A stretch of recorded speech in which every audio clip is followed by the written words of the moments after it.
Welcome to Gas, the true story of a toxic train derailment. I'm Ron Scholl.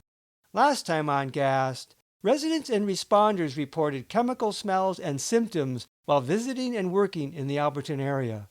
We now continue with Part 1 and the conclusion of Chapter 17, Complaints. April 16. At the 7 a.m. IC briefing, MRL's Dan Watts reported, "The limited re-entry into Alberton today went well. There were some reports of chlorine in the houses.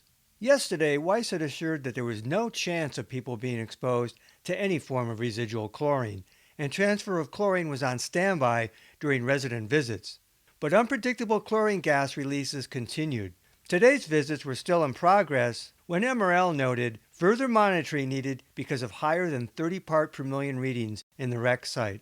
At noon, the tech group logged, "The permanent re-entry of the residents of Alberton will continue to be on hold, as well as the opening of I-90. Until we know more about Car 3, it is too risky." But any risk from unpredictable releases did not change plans for resident visits.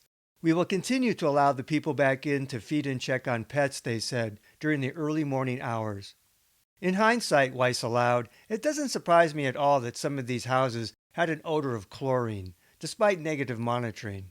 But I was confident at the time there weren't any huge exposures."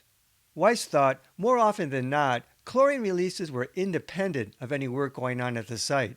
Unpredictable. There were no guarantees that chlorine wouldn't be released while residents visited the Alberton area. There was no documentation that residents were told this.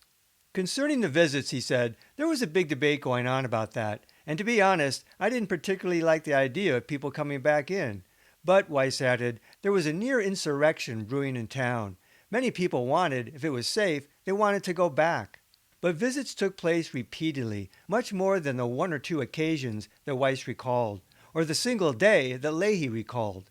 Animals were knowingly left behind, necessitating repeat visits. Weiss took ultimate responsibility. The visits continued. Sometimes the chlorine would begin to boil again, unpredictably, and on this day, evacuees' complaints would also come to a boil. Q&A at the 2 p.m. evacuee meeting reflected growing discontent. The summary minutes were the first to provide extensive Q&A documentation. Question: Resident would like a notarized statement declaring the home free from any chemicals in order to rent or sell the house in the future. No response was logged. Question: Mrs. Jamie Becker: I was in the hospital last night with another bad reaction. I'm homeless. We have the beginning of a plan. We will try to communicate our ideas to the group. We ask that there be no cover-up, no withholding of information. Symptoms: no smell of chlorine gas, but got good dose of some other chemicals. One extremely toxic. What are long-term effects? We have organized a think tank. We want no payoffs under the table. We want our life back. I want my yard back. We will contact the company when we are ready as a group." Becker's comments reflected a separate evacuee get-together of the previous day, the incipient stages of disgruntled and distrustful victims banding together. She indicated a belief of exposure to something other than chlorine, but it was her physical reactions during visits home that motivated her to speak up. Question from 9 Mile area: "Gentleman staying with me has burned eyes. I have a medical report to confirm this. Have you tested the 9 Mile area?" This was Roger Chalmers. Waldron: "We have received monitors, so we are able to do that." Chalmers: "When you bring equipment back to the motel after being in the toxic zone, it could be contaminated. I'm not happy. Please check this." Chalmers later explained that he had gone to the emergency room after being exposed a second time by trucks parked behind his motel at the Y that had been out to the site. He said MRL told him they had not been decontaminated. More questions came. Question: "You say there is nothing detectable. You need to adjust to people's reaction. Who should be listened to, monitors or people? The nose is sensitive and we smell gas." Question: "I live in the middle of Alberton and go in for livestock feeding. People are having reactions. Is there a buildup effect? Should we go back in?" Weiss: "You are more sensitive after exposure.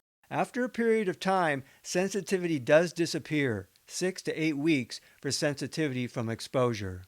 Question: "Should you go back in for livestock feeding if you have a reaction?"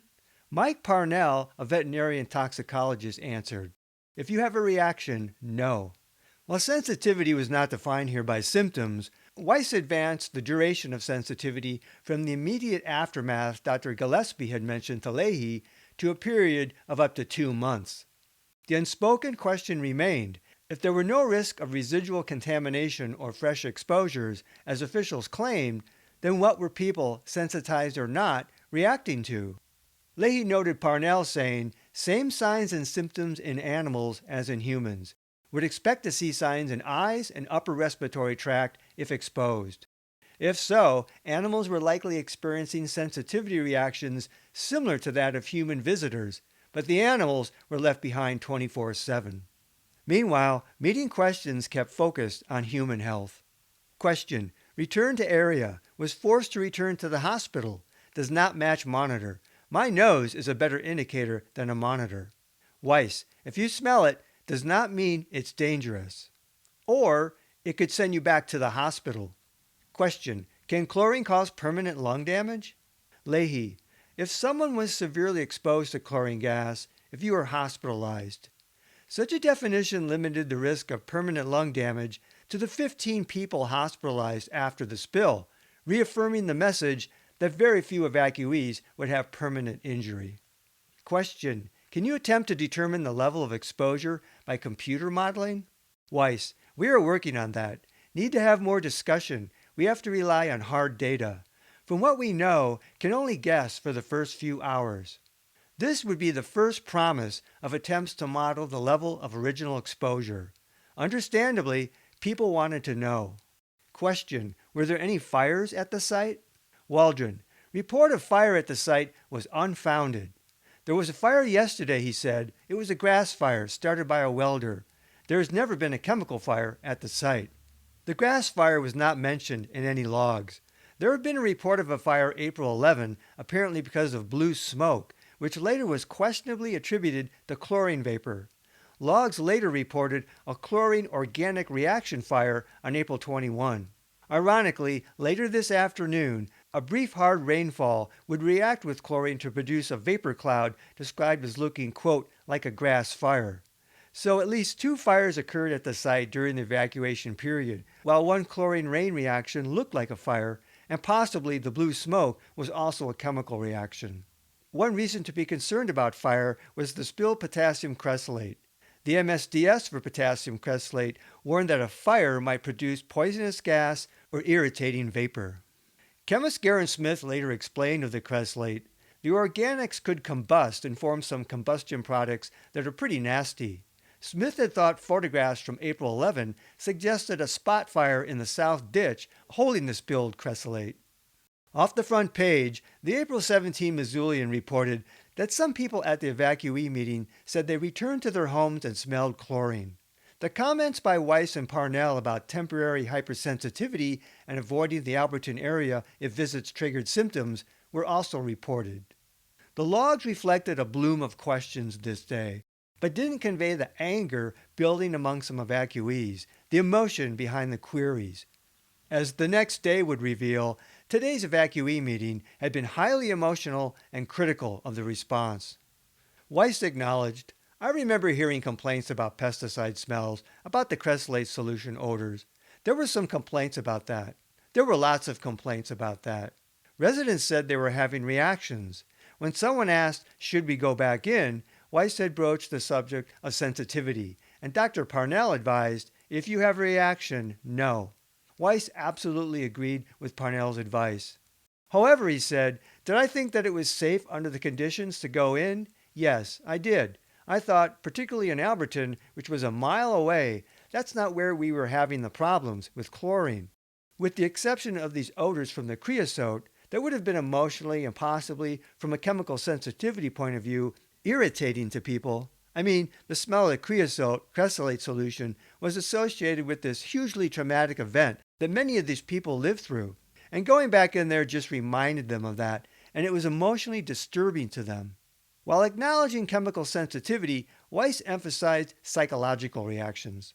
We just wanted to be clear about that with people, he said, as opposed to saying, well, it's just a little phenol smell. It won't hurt you. After what these people just went through, even the slightest smell of that material might have been really traumatizing.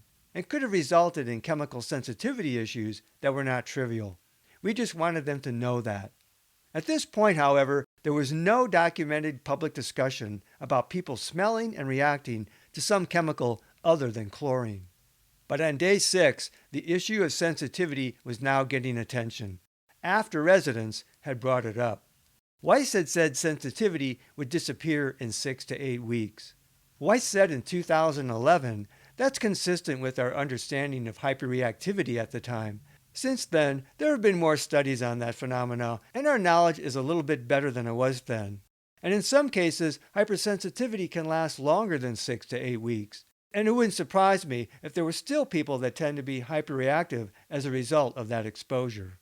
Most people are not going to have reactive hypersensitivity, he said. A subset of people will experience hyperreactivity to an acute chemical exposure. Of those, a smaller subset may carry that hypersensitivity for longer periods of time. And part of that is, it's sort of a mental thing. You know, smelling chlorine after you've had a death-defying exposure, it's going to trigger all sorts of emotional and psychological responses that are really bad.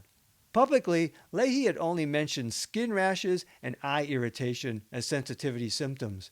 Weiss added respiratory issues as well. Yes, he said, tightness of breath and difficulty breathing. Someone who had asthma, a history of asthma, it might trigger an asthmatic response. By definition, Weiss agreed, the threshold for reacting to a trigger was lowered with hypersensitivity. Not only to chlorine gas, he said, but possibly other chemicals that trigger the same kind of immune response at much lower concentrations. Lacking now was a general public health advisory concerning potential hypersensitivity reactions during visits to Alberton, published in the media as well as for the evacuee meetings to get the word broadcast widely. Weiss said Parnell's statement at the evacuee meeting helped to do that. You know, sitting down and generating and reviewing and publishing a fact sheet is very time-consuming, he said. But absent a clear public advisory by the EPA, the Health Department, or even if just an MRL's daily handout, the information on hypersensitivity was happenstance and muted. People complained of reactions during visits. Why not send out a loud, clear message about sensitivity to all residents? Meanwhile, the Health Department looked to Weiss for advice. One of the problems that we had was the literature on chlorine injury, exposure, and injury was all occupational, Ellen Leahy recalled. You can't apply it to kids. Leahy claimed we didn't have much of anything about long-term consequences. But evacuees had not been warned up front about sensitivity, which might have dissuaded them from making visits to the exclusion zone. The obvious question remained, if there were no risk of exposures, as officials claimed, then what were people reacting to when they visited the exclusion zone? While the Health Department issued no advisory concerning sensitized people making visits, Leahy claimed, we were certainly involved and tried to prevent more exposure, which is why the evacuation was suspended as long as it was. Yet, the visits and reactions continued. Scott Waldron later said, one of the toughest things that I've ever dealt with were the meetings on a daily basis at the start. Hundreds of people there. A lot of people were residents. Some people were instigators, environmentalists, lawyers, all that sort of thing, he added, revealing his attitude towards some who raised questions. SEER Resident 1 recalled, there were a lot of people who were really hostile in the audience, usually every single meeting. And I'm not saying that they didn't have the right to be angry about it, but sometimes they were really hostile about it in the way they talked to the people. West Fork resident Vic Stampley went to the first public meeting with the attitude that the officials, he said, they had a huge job. It wasn't going to satisfy everybody. It was an impossible task, and they needed our support. As the meetings continued, he thought some victims overreacted. There were some really pissed off people. That's understandable. But when I saw the kind of reaction on people's part, I thought, this just looks kind of hysterical to me. I was suspicious of it. But, he acknowledged, it was easy for me to say. I wasn't in the direct line of the worst of the exposure. UN graduate student Hope Seek was not at the April 16 meeting, but recalled it as when things apparently got kind of out of control. Some people had questioned why they weren't getting more information on health effects. No one was even addressing potential long-term health effects, she said. Will Snodgrass went to his first evacuee meeting around April 16. Snodgrass was a local activist with a reputation as an environmental gadfly of city government. Snodgrass was the president of the Chemical Injury Information Network in Montana, part of a national organization directed by Cynthia Wilson, author of Chemical Exposure and Human Health. Snodgrass worked to help regulate pesticide use. After listening to the health officials, he said, and Montana Rail Link's damage control people, it was clear to me that the people that had been exposed in that spill were not being told the truth. They were being told that their anxiousness and their being upset was due to the stress of the spill. And at that point, I went and copied the appropriate literature out of Cynthia Wilson's book on chlorine. During the April 16 meeting, Snodgrass took notes with comments and handed them in for the meeting record. He took particular note of sensitivity issues. Snodgrass noted Weiss's public comments that hypersensitivity would disappear in almost all cases. One Snodgrass comment was MCS potentiation 15%, multiple chemical sensitivity. Snodgrass explained that the percentage comes from various studies, so 15% is a number that I would attach to the general population, he said, meaning the percentage already sensitized. Note, a National Academy of Sciences 1981 report speculated that up to 15% of Americans might have some heightened sensitivity to common chemical products, but subsequent estimates of the prevalence, specifically of multiple chemical sensitivity, have varied widely, depending on methodologies. Snodgrass. In terms of Alberton, you've got a much more powerful, more destructive, corrosive ambiance people find themselves in. You know, the chemical cloud. Snodgrass preferred the term chemical injury rather than sensitivity. As for what percentage of Alberton victims might be expected to develop chronic injury, Snodgrass said, I was thinking that half of the people, or more than half of the people, would continue to have problems for a long time. That their vision might not be quite right, or that they had suffered some brain damage, or they might have some problems with their skin. It depended on variables such as exposure, genetics, and medical history. Snodgrass commented in his notes, permanently sensitized. He didn't agree with Weiss's claim that sensitivity would go away. I would agree that multiple chemical sensitivity complaints might diminish over time, he said. But what happens in a case where a person is sensitized, damaged by a relatively high-level exposure, as was the case in Alberton, and then they're exposed 24/7 throughout the rest of their life to chemicals including chlorine? Now they're being re-exposed 24/7 and there's no respite. They may perish because of the damage that is done by the chemicals. Notably, in the case of Alberton, Snodgrass said relatively high-level exposure. Snodgrass also made notes on evacuees he talked to. He wrote, young woman caller returned to the site and experienced lung and breathing problems. Also, a woman here at the meeting who went back to the Alberton area and then had to go back to the hospital for treatment. If non-detect, then why are people experiencing breathing problems when returning to the area? Damage can occur at levels below the threshold of human smell, Snodgrass wrote. He recalled, I think I made myself visible at the meetings and a lot of people came up to me and told me they were sick and they wanted to know what would happen to them in the future, or was this just their imagination? For Snodgrass, Alberton was a widespread human tragedy, he said. It was very painful to watch what was going on, to know that a lot of these innocent people would never ever recover their health, that some would experience virtually no effects, but basically lives would be altered and ruined. Such pessimism was definitely not the message conveyed at evacuee meetings. Along with disseminating information on chemical exposure, Snodgrass began videotaping meetings while voicing questions and listening to and advising spill victims who approached him. Officials would take notice. As Waldron might say, Snodgrass was an environmentalist and an instigator and that sort of thing. Some of the growing complaints were discussed on April 17 at the Incident Command Plans and Strategy meeting. Jim Carlson of the Health Department.